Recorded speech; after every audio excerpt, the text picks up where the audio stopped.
British বেঈমানেরা ভারতের ভেতরে হাজার হাজার হাজার হাজার আলেমরে ফাঁসি দিছে। সরকারি টাকায় মাদ্রাসা চলতো, এই মাদ্রাসা বন্ধ করে দিছে।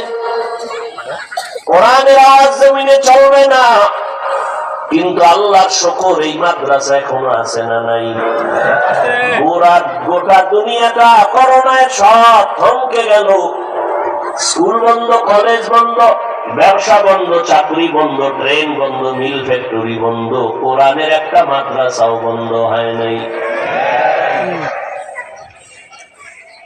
কত চাকরিজীবীর চাকরি গেল, ব্যবসা গেল, কিন্তু কোন হুজুর না খাইয়া মরে নাই। কারো কাছে গিয়া ভিক্ষা চায় নাই, আমার কিছু টাকা দাও, সন্তান নিয়ে না খায় মরতেছি। বাবা মরে গেছে করোনায়, নিষ্ঠুর সন্তান বাবার লাশ লোকের টাকা দিয়া রাস্তায় ফালায় দিছে, কুত্তায় খাইলো না, জানাজা হইল খবর নিল না। কেমন সন্তান! আর এই করোনার শত শত লাশ আমার দেশের ওলামায়ে কেরাম টুপিওয়ালারা কাঁধে নিয়ে গোসল করাইয়া, কাফন করাইয়া, জানাজা করাইয়া কাফন করলো। একজন হুজুরেও করোনায় মরে না।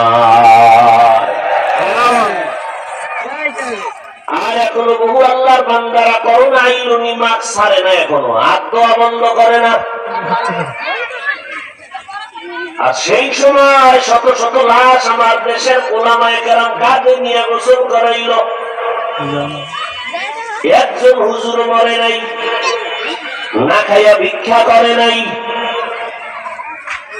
কোরআন হেফাজতের জিম্মা আল্লাহ নিয়েছেন। এই পথই শান্তির পথ। এতগুলো মানুষ যদি দুনিয়ার টাকাওয়ালারা জমাইয়া এক জায়গায় কিছু বক্তব্য দেওয়ার জন্য চাইতেন, তাহলে এই মানুষগুলোর বসায় রাখার জন্য কত টাকা তার খরচ করা লাগতো, আসা যাওয়ার গাড়ি দেওয়া লাগতো, ফ্রি বসার বিছানা দেওয়া লাগতো, ভিআইপি, ফাঁকে ফাঁকে নাস্তা, না হয় চেয়ারের বাড়ি। এরপরে এতগুলো মানুষকে নিয়ন্ত্রণের জন্য কত পুলিশ লাগতো, কত র্যাব লাগতো। এটাই ইসলাম প্রমাণ করে এটা শান্তির জীবন, এটা শান্তির ধর্ম, এটাই একুরে, এটা একটা মানুষের কল্যাণের ধর্ম। যে কারণে এই ময়দানের মধ্যে দিনের বেলা মানুষ, যেই মানুষগুলো 20 বছর আগে রাত্র 10টার আগে পাওয়া যাইত না, এখন জহুরের পরে মানুষ ময়দানে বসা। টাকার চিন্তা নাই, খানার চিন্তা নাই, ঘুমের চিন্তা নাই, একজন পুলিশও লাগে না নিয়ন্ত্রণের জন্য। এটাই প্রমাণ করে মুসলমান আর ইসলাম হলো শ্রেষ্ঠ জাতি। এই জন্যই তো সব বেঈমান এক প্লেটে খানা খায়, টার্গেট মুসলমানকে জমায় দেয়।